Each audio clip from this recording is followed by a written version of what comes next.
Fala, meus parentes, tudo 100% com vocês?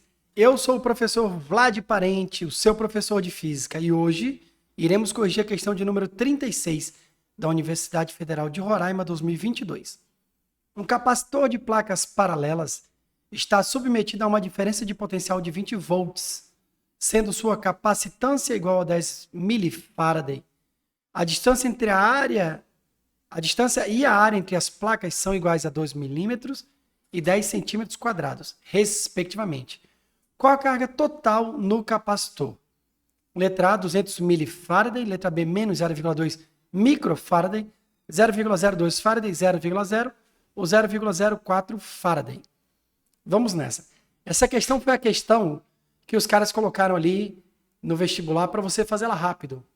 Porque teve uma questão aqui do PSS3 que a gente teve um pouquinho de trabalho para pensar e calcular.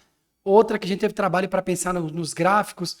Essa aqui veio para você fazer a etapa 3 no tempo certinho, de 3 minutos por questão. Já que você gastou um tempinho a mais nas outras, essa aqui você gasta um tempinho a menos. Primeiro, o que essa questão pede? Qual a carga total? E carga é uma grandeza dada em Coulomb. Se você olha para as respostas, Faraday, Faraday, Faraday, Faraday. Nenhuma delas. Só sobrou você aqui, letra D, que é o nosso gabarito, mas não é possível. Os caras fizeram isso de propósito? Sim, fizeram. Mas vamos pensar numa coisa. Antes da gente filosofar sobre como é que seria a ideia para isso aqui dar zero. Capacitor. O que é esse cara? Capacitor é um cara que armazena a carga para ser utilizada quando necessário. Um exemplo de aparelho que tem capacitor. O desfibrilador, que usa lá nos hospitais, né? Grey's Anatomy. Você chega lá, o cara afasta, puf, mete um pouco lá no paciente, ai, Jesus, aí volta pra vida. Aquela brincadeira de dar o chocão no cara ali, aquele cara tá cheio de carga armazenada. Quando ele botou ali nos peitão da pessoa, a carga fluiu, e essa carga se movendo de maneira organizada é corrente elétrica. E a corrente elétrica não passa pelo coração, que é um músculo involuntário lá da biologia. Um dos papéis da corrente elétrica é contração muscular. Ela faz o coração dar aquela contraída e aí volta aí a bater do jeito bonitinho que deveria. A pessoa volta à vida. Jesus fala, mais uma chance, vai, se comporte, preste atenção na sua vida. Mas olha que coisa linda, gente. Um capacitor de placas paralelas. Esse desenho aqui que eu vou mostrar para vocês.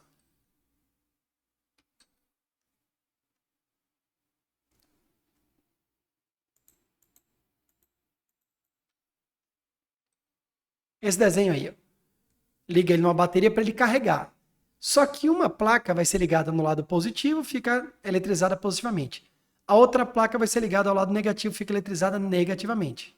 Só que quando eles são placas planas e paralelas entre si, a quantidade de carga de um lado, em módulo, é igual à quantidade de carga do outro.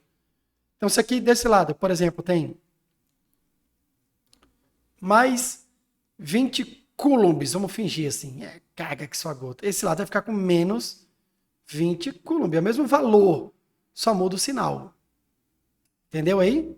Beleza, essa é a parte importante para resolver essa questão. Esses capacitores, bonitinhos quando são assim, aqui entre eles, quando eles estão carregados, começa a rolar um campo elétrico uniforme. Várias questões da Federal já focaram nessa brincadeira do CEL. CEL, campo elétrico uniforme. Várias questõezinhas da UFRR já focaram nisso aí. E elas eram todas de capacitores de placas planas e paralelas entre si. Sempre que um lado ficar carregado com mais Qzão, um lado fica carregado com menos Qzão. Mesma quantidade de carga, só com sinal trocado. E aí, vamos lá. Ele quer a carga total no capacitor. O capacitor é o bicho todo. Se eu somar mais 20 mais menos 20, dá 20 menos 20, dá zero. Por isso, a resposta certa é a letra D. Como é que eu posso associar os capacitores? Em série ou em paralelo? Em 2010 caiu uma questão linda de associação de capacitores, só que teve uma falha na hora da impressão que não saiu assim, C1, C2, C3, o índicezinho 1, 2 e 3, não saiu na impressão e a questão infelizmente foi anulada, mas era uma questão muito boa, muito legalzinha. Cuidado, já viu galera conversando assim, o capacitor, a associação dele é ao contrário do resistor. Tá errado esse pensamento. O que muda? No resistor eu tenho corrente elétrica. Aqui eu tenho quantidade de carga elétrica. Lá é o I, aqui é o Qzão. Aí tem DDPU também. E lá tem resistência equivalente, que tem capacitância equivalente.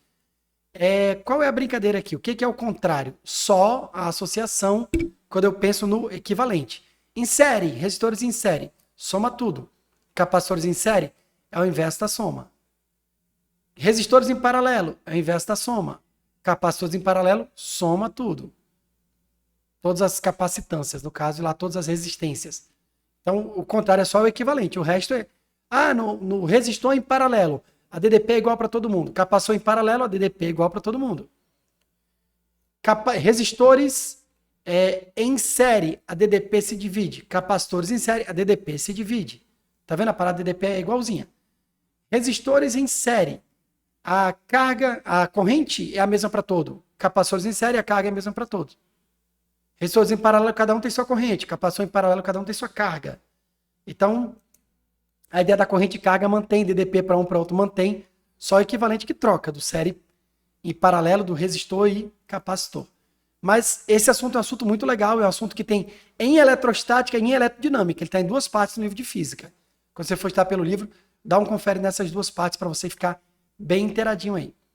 Tem equações que eu vou usar essa área, essa distância entre as placas? Tem equação sim, mas não foi o caso dessa questão. Essa questão ela veio para facilitar a nossa vida. Se eu não lembrasse que as cargas eram iguais e que se eu somar tudo a carga total vai ser zero, eu tinha que lembrar pelo menos que quantidade de carga é dada em Coulomb. E a resposta tudo em Faraday, eu tinha que ter sacado, tem um cara zero, eu vou marcar esse. Porque pode ser que tenha alguém que tenha pensado, não, tá tudo em Faraday, vou marcar qualquer coisa que vai anular. Não, o zero não tá em Faraday, tá zero. Pode ser zero qualquer coisa, essa era a nossa resposta. Espero que vocês tenham gostado dessa resolução. Comenta aí embaixo se rolou alguma dúvida. Curte esse vídeo, compartilhe com seus amigos.